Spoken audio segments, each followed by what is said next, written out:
Hello, I'm Renee Esquivel, and you're tuning into my YouTube channel, Technologist on the Go. Are you like me? Are you stuck on Intel, the Apple Intel, for a legitimate reason and feeling that sinking sensation because Apple is orphaning their Intel line so quickly?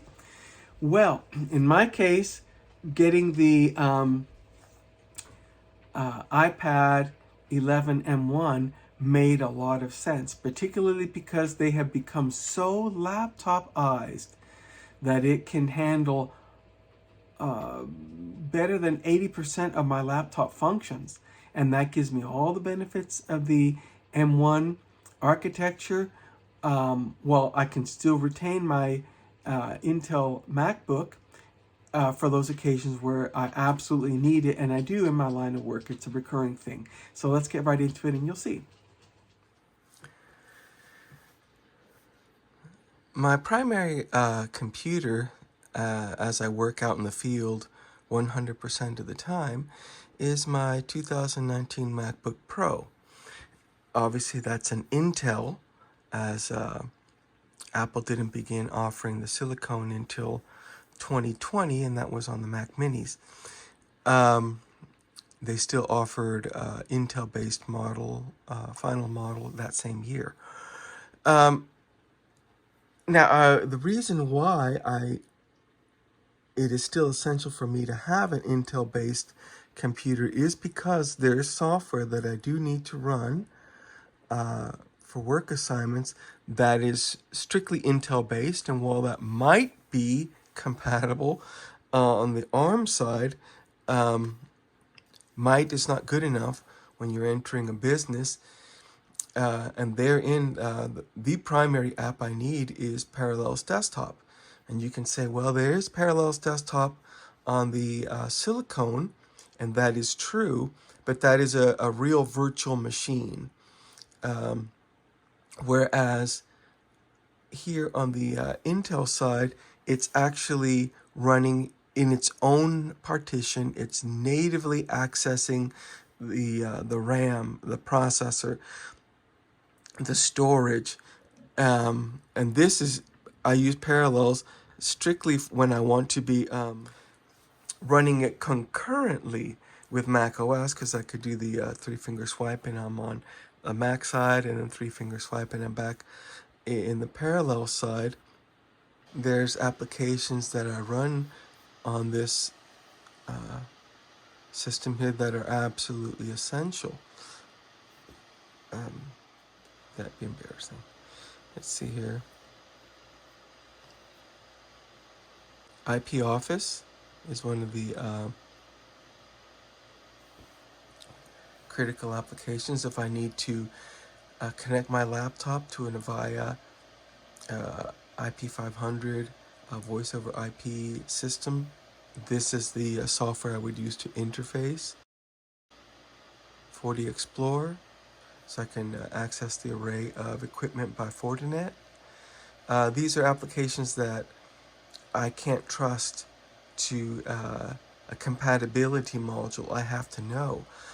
In addition, oftentimes when I'm using my laptop to provide remote access, so I have a systems engineer on the back end, they'll start poking around on my system. They want to go into the Ethernet settings. They don't want to see anything that even remotely looks like a virtual machine. And because a lot of times they explicitly state no Mac. They don't understand Mac, and if there's anything they don't understand, they'll blame the Mac, and I don't want to put myself in that situation. In fact, if I'm even concerned about them realizing that they're running on a Mac machine, I'll simply reboot this directly into the Windows partition, which I can do because of Boot Camp, and Boot Camp is not available on the Mac side. On the Apple Silicon, it's strictly a virtual machine, whereas here it's an actual a part of the hard drive has been partitioned, and Windows has been installed natively on that. And as I'll demonstrate right now with Windows here, I'll just go ahead and restart the system. I'll hold the Option key down.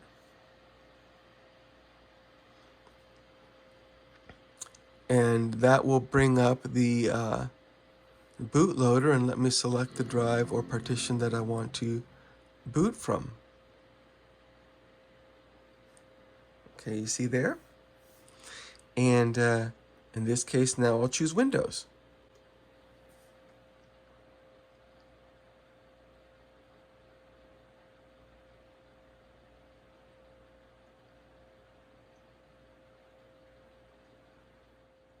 There we go.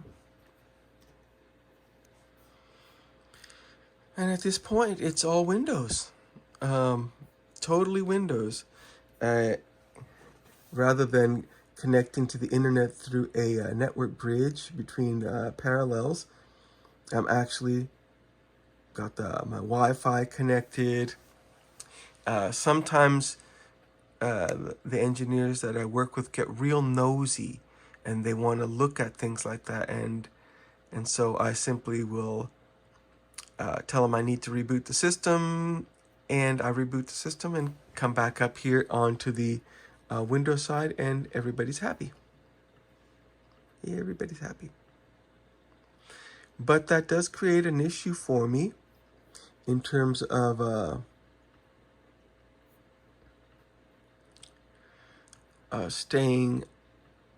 keeping up with the technology. I can't overly rely on an aging system, especially one that a platform that Apple has been moving so quickly to orphan, and I believe it's deliberate. They just want to completely be Apple silicone, and so they are orphaning models that I don't think should have been orphaned at all, but they just want to get these Intel systems out of their hair as quick as they can. And that's what opens the window then for the question doesn't open the window, but it begs the question: how do I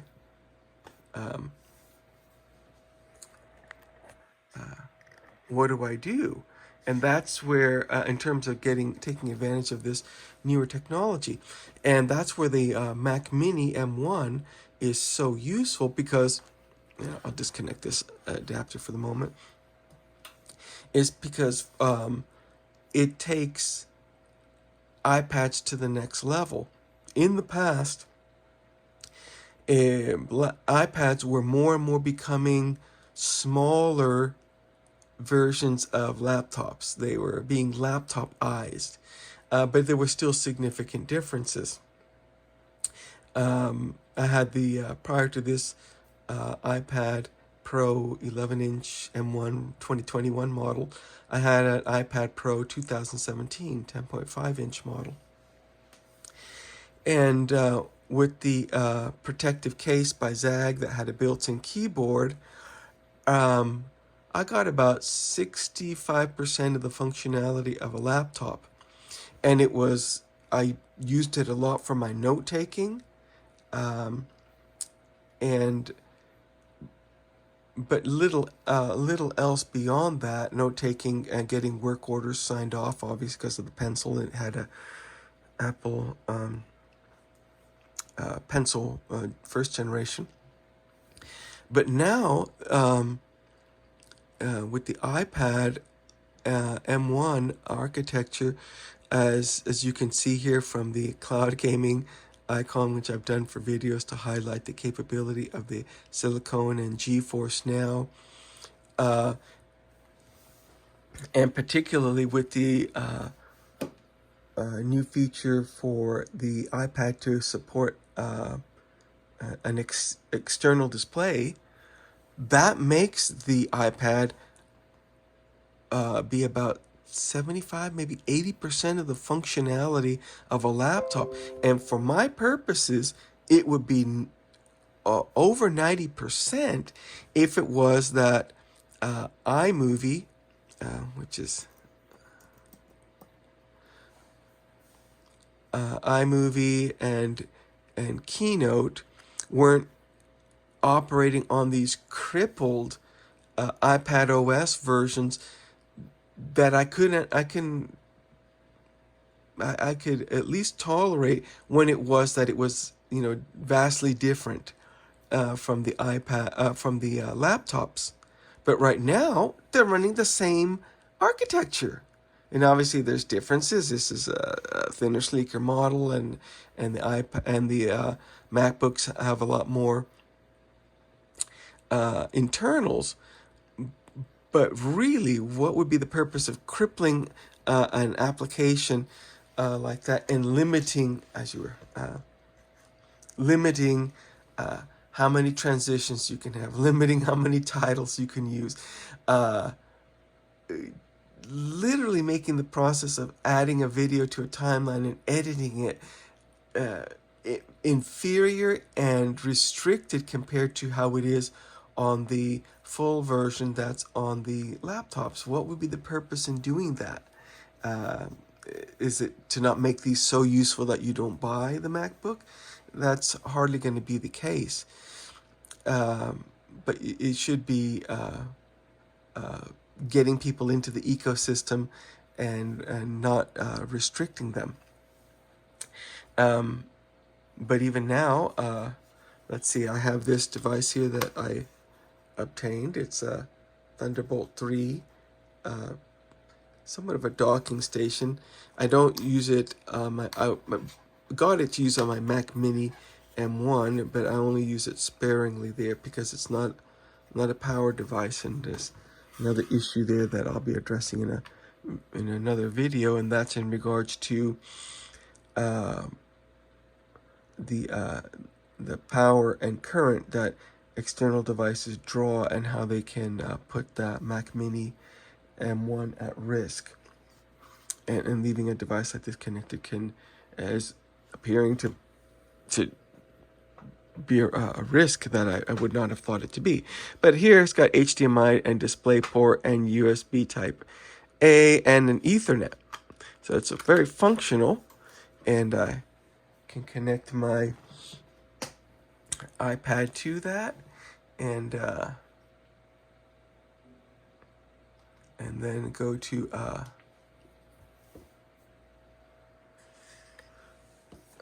let's see, make use of an external display.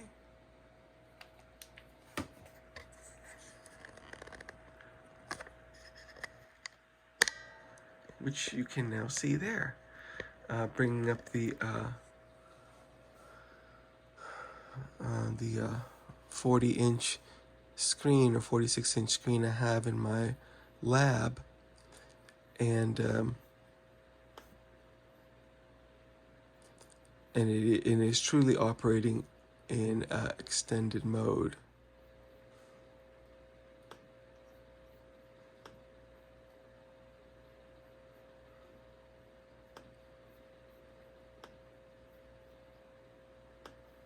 And then, of course, with Stage Manager turned on, which is still a little bit buggy when it comes to using an external display. So the most commonly used app I use on the iPad is Pages. I initially tried it just to see what it was like compared to Word, and I just got used to it. It was no license required. It's very rich in terms of what it supports for documents, but I'm not looking to do any kind of desktop publishing.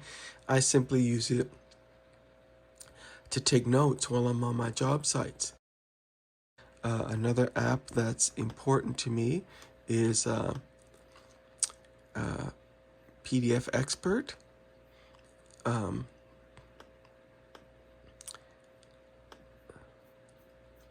That's where I can review documents that have been given.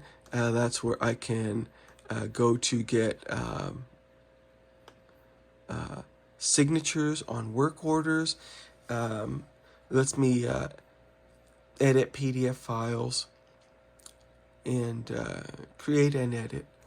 It was a package suite that I bought when it was affordable. Now it's like everything else, it's gotten expensive, and but I've stayed with it. I really do enjoy it. It's one of my essential apps, and I run those primarily on the iPad. I have found that they are, particularly PDF Expert, is cumbersome to run on a laptop. I do have it, a version of it, or license for it to run on my MacBook Pro, but I do seldom use it.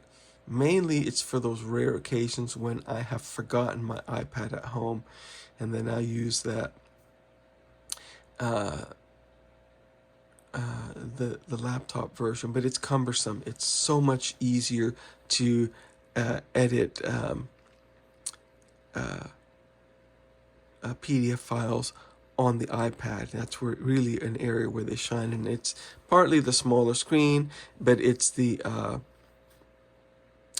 touch screen, and it's just a whole lot of advantage. So long story short, though, what I've been doing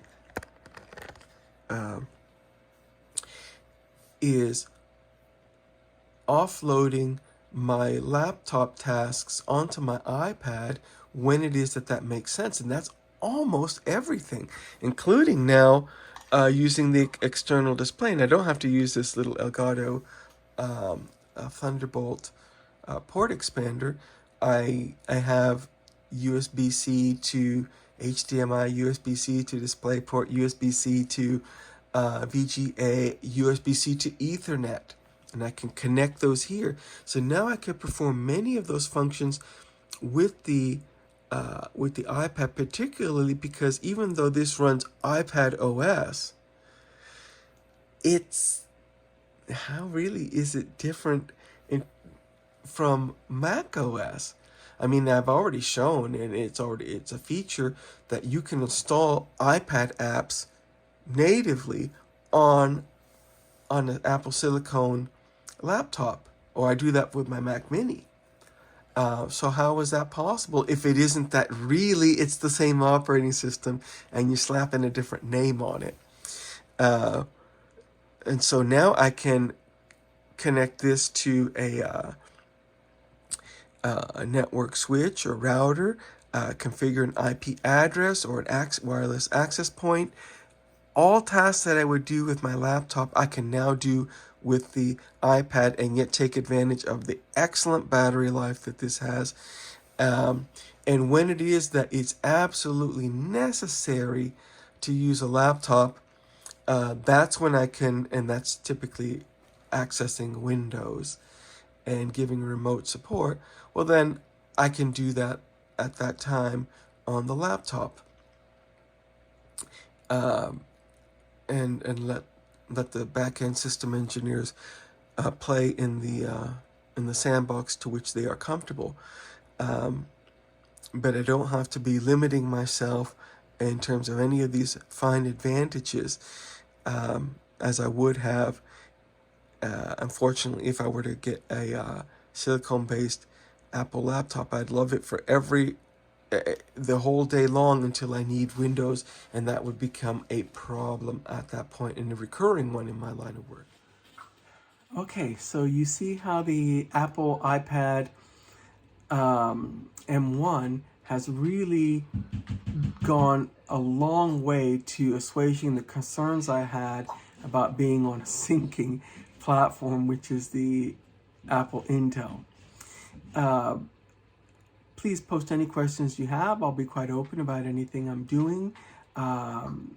Field testing it, that of course is the nature of my channel, Technologist on the Go. Please like and subscribe. I will counter subscribe to everyone that subscribes to me, and watch content on your channel, leave likes and things like that. It's a wonderful thing, and we help each other out. Until the next video, bye-bye. Okay, so you see how the Apple iPad M1 has really gone a long way to assuaging the concerns I had about being on a syncing platform, which is the Apple Intel. Please post any questions you have. I'll be quite open about anything I'm doing. Field testing it, that of course is the nature of my channel, Technologist on the Go. Please like and subscribe. I will counter subscribe to everyone that subscribes to me and watch content on your channel, leave likes and things like that. It's a wonderful thing and we help each other out. Until the next video, bye-bye.